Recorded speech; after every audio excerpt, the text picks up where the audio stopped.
नमस्कार। राधा रानी की रसोई में आप सभी का बहुत बहुत स्वागत है। आप सब कैसे हैं दोस्तों? आप सभी को मेरा प्यार भरा नमस्कार। साथ ही आप सभी की कुशलता की कामना ईश्वर से करती हूँ। हिंदू धर्म में अक्षय तृतीया को काफ़ी शुभ माना जाता है, उसी के बारे में आज आपको बताने आई हूँ। इस दिन मांगलिक और शुभ कार्य किए जाते हैं। अक्षय तृतीया को आखा तीज भी कहते हैं, से भी नाम से जाना जाता है। हिंदू धर्म पंचांग के अनुसार हर वर्ष के वैशाख माह में शुक्ल पक्ष की तिथि को अक्षय तृतीया पड़ती है। इस बार अक्षय तृतीया 3 मई 2022 को पड़ रही है। तो आपको इसका शुभ मुहूर्त और महत्व बताती हूँ कि इसके मनाने का क्या कारण है। अक्षय तृतीया का शुभ मुहूर्त तिथि प्रारंभ होगी 3 मई सुबह 5:19 से शुरू होगी। रोहिणी नक्षत्र रहेगा 3 मई सुबह 12:34 से शुरू होकर 4 मई सुबह 3:18 तक। अक्षय तृतीया का महत्व तृतीया के दिन अबुझ मुहूर्त के रूप में मनाया जाता है। इस दिन विवाह के साथ साथ वस्त्र, सोना, चांदी, आभूषण, वाहन, मकान, प्रॉपर्टी आदि की खरीदना भी शुभ माना जाता है। मान्यता यह है कि इस धार्मिक कार्यों में के साथ साथ दान पुण्य करना भी बहुत ही फलदायी होता है। ऐसा करने से धन धान्य में भी बढ़ोतरी होती है। अक्षय तृतीया को मनाने को लेकर काफ़ी मान्यता है। पहली पौराणिक मान्यता यह है के अनुसार इस दिन भगवान विष्णु के छठे अवतार भगवान परशुराम जी का जन्म हुआ था।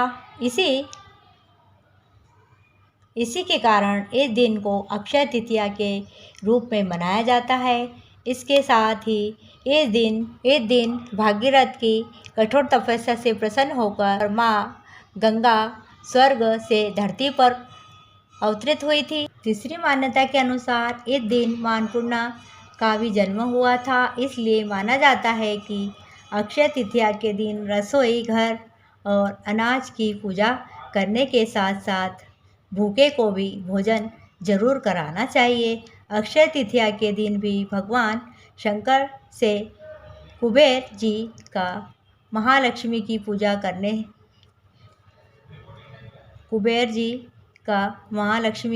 करने के लिए भी कहा था। इसी कारण अक्षय तृतीया के दिन माँ लक्ष्मी की पूजा करने से शुभ फल की प्राप्ति होती है। अक्षय तृतीया के मौके पर महर्षि व्यास ने महाभारत लिखना शुरू किया था। माना जाता है कि इस दिन श्री भगवत गीता के 18वें अध्याय का पाठ जरूर करना चाहिए। जाता है कि अक्षय तृतीया के दिन नर नारायण ने भी अवतार लिया था। इसी कारण इसे शुभ माना जाता है। महाभारत के अनुसार इस दिन भगवान कृष्ण ने वनवास के दौरान पांडव को अक्षय पत्र भेंट किया था। अक्षय पात्र कभी भी खाली नहीं रहता है, यह हमेशा अन्न से भरा रहता है। इसलिए पांडवों को अन्न की प्राप्ति होती रहती थी। अक्षय तृतीया के दिन देवी लक्ष्मी और भगवान विष्णु की पूजा की जाती है और साथ ही इस दिन धन के देवता कुबेर जी की भी पूजा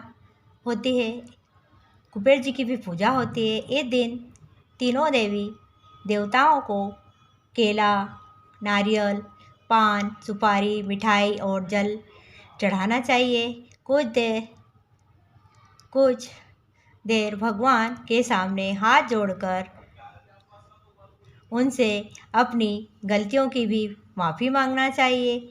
इसके अलावा इस दिन दान पुण्य अवश्य ही करना चाहिए, बहुत ही शुभ माना जाता है। अक्षय तृतीया की पौराणिक कथा इस प्रकार है कि अक्षय तृतीया के दिन सुदामा अपने बचपन के दोस्त श्री कृष्ण के द्वार पर अपने परिवार के लिए आर्थिक सहायता मांगने गए थे।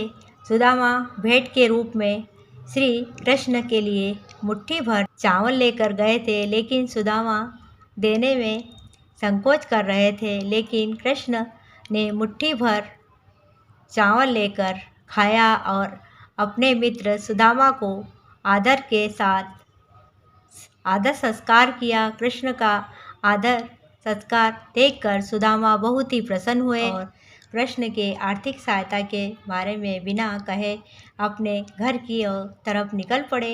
सुदामा अपने घर पर पहुंचकर दंग रह गए। उन्होंने देखा कि पुराने झोपड़े की जगह भव्य महल है और पत्नी और बच्चों के नए वस्त्र और गहने पहने हुए हैं। सुदामा समझ गए कि यह सब ही श्री कृष्ण जी का आशीर्वाद है। अक्षय तृतीया के दिन धन और सुख समृद्धि के रूप में इसे मनाया जाता है। आपको अक्षय तृतीया के बारे में, इसका शुभ मुहूर्त, इसकी पौराणिक कथा, इसका दान का महत्व बताया। साथ ही हम आपको एक ज़रूरी बात और बताना चाह रहे हैं कि अक्षय तृतीया के दिन विवाह का भी शुभ मुहूर्त माना जाता है। इस दिन जो भी युवा साथी हैं उनकी शादी के लिए विलम्ब हो रही है, तो इस दिन ये उपाय करेंगे तो आपके जो भी विवाह में रुकावट आ रही होगी तो वह दूर हो जाएगी और आपके विवाह अवश्य योग बन जाएंगे और आपकी शादी अवश्य होकर रहेगी। यह प्रयोग अक्षय तृतीया के शुभ मुहूर्त में किया जाता है। यह प्रयोग रात के समय किया जाता है। अक्षय तृतीया की रात को एक पीला कपड़ा लेकर चौकी पर बिछाएं और पूर्व दिशा की ओर मुख करके माता पार्वती की प्रतिमा इस पर स्थापित करें। मुट्ठी भर गेहूँ भी इस पर रखें। गेहूँ के ढेर पर विवाह बाधा निवारण विग्रह रखें। उसके बाद केसर और चंदन से लेप से अपने माथे पर तिलक लगाएं। हल्दी की माला से इस मंत्र का जाप करें। चाहे लड़का हो लड़की, दोनों के लिए अलग अलग मंत्र बताए हैं। तो आप इस उपाय को करेंगे तो आपको ज़रूर लाभ होगा। हमने आपको स्क्रीन पे ये मंत्र भी दे रखा है, आप वहाँ पर भी देख सकते हैं। उक्त पूरी प्रक्रिया ठीक से होने के बाद हल्दी की माला से आप निम्न मंत्र का जाप करें। यह मंत्र लड़कों के लिए इस प्रकार है: पत्नी मनोरमा देहि मनोवता शारिण्यम तारिणी दुर्गा संसार सागरस्य कुलोद भवाम। लड़कियों के लिए मंत्र इस प्रकार है: ओम गम धोम गम शीघ्रव्या सिदय गौर्ये फट। इस प्रकार आपको यह मंत्र जाप करना है।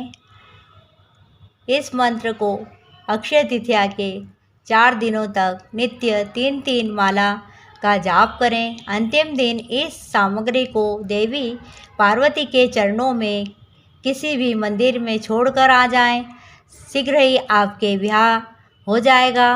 यह प्रयोग पूरी श्रद्धा और भक्ति के साथ कीजिए।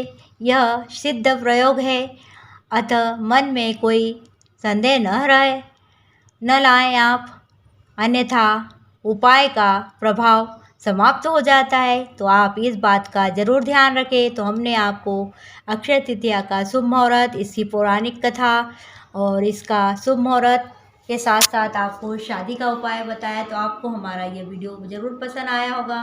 तो प्लीज़ वीडियो अगर पसंद आए तो वीडियो को लाइक शेयर सब्सक्राइब अवश्य कीजिए। आप अगर चैनल पर नए हैं तो अंत में बेल आइकन को भी प्रेस कीजिए, प्यारी प्यारी कमेंट भी कीजिए। साथ ही हम लोग कुंडली भी देखते हैं, मात्र 200 रुपये हमारा चार्ज है। अगर आप लोग हमसे कुंडली दिखवाना चाहते हैं तो हमारा व्हाट्सएप नंबर दे रखा है, फिर भी मैं आपको बताती हूँ 9340479471। इस पर आप हाई कीजिए और अपनी कुंडली दिखवा सकते हैं। फिर मिलती हूँ एक नए और उपाय वीडियो के साथ। तब तक के लिए बाय, धन्यवाद, टेक केयर।